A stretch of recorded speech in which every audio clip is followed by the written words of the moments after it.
வணக்கம். விரிந்த பார்வையின் இன்றைய காலை நேர செய்திச் சுருக்கம். வாசிப்பவர் சூர்யா தேவி.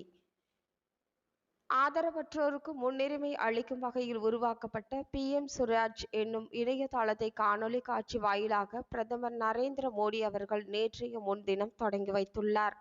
மனித உயிருக்கு ஆபத்தை ஏற்படுத்தும் 23 வகையான வெளிநாட்டு இன நாய்களை இறக்குமதி செய்வதற்கும் விற்பனை செய்வதற்கும் தடை விதித்து மத்திய அரசு உத்தரவிட்டுள்ளது. தமிழ்நாட்டில் அரசு கலை மற்றும் அறிவியல் கல்லூரிகளில் காலியாக உள்ள 4000 உதவி பேராசிரியர் பணியிடங்களுக்கு வருகின்ற 28ஆம் தேதி முதல் ஏப்ரல் 29ஆம் தேதி வரை விண்ணப்பிக்கலாம் என்றும் ஆகஸ்ட் 4ஆம் தேதி தேர்வு நடைபெறும் என்றும் ஆசிரியர் தேர்வு வாரியம் அறிவித்துள்ளது.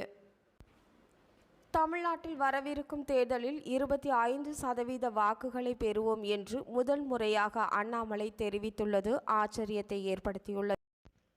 முன்னாள் முதலமைச்சர் ஓ பன்னீர்செல்வத்தின் மகன் OP ரவீந்திரநாத் ராமநாதபுரத்தில் இருந்து தாமரை தொகுதியில் போட்டியிடுகிறார் என்ற தகவல் அவரது ஆதரவாளர்களை அதிர்ச்சியில் ஆழ்த்தியுள்ளது.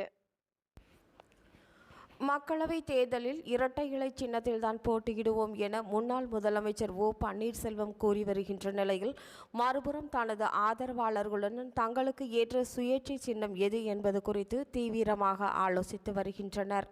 அதன்படி இரட்டை இலையை நினைவூட்டும் வகையில் இரட்டை காதணி, இரட்டை மின்விளக்கு என்று இரட்டை அடையாளம் கொண்ட சின்னங்களில் இருந்து சுயேட்சை சின்னத்தை கேட்டு பெற ஓ பன்னீர்செல்வம் அணியினர் திட்டமிட்டுள்ளனர். தமிழகத்தில் குடியுரிமை திருத்த சட்டம் கட்டாயம் அமல்படுத்தப்படும் என்று முதலமைச்சர் மு.க. ஸ்டாலின் அவர்களுக்கு மத்திய உள்துறை அமைச்சர் அமித்ஷா பதில் தெரிவித்துள்ளார். முன்னாள் மத்திய அமைச்சர் அழகிரியின் மகன் துரை தயாநிதி உடல்நலக்குறைவு காரணமாக சென்னை அப்பல்லோ மருத்துவமனையில் சிகிச்சை பெற்று வந்த நிலையில் மேல் சிகிச்சைக்காக வேலூர் தனியார் மருத்துவமனைக்கு மாற்றப்பட்டுள்ளதாக தகவல்கள் வெளியாகியுள்ளன.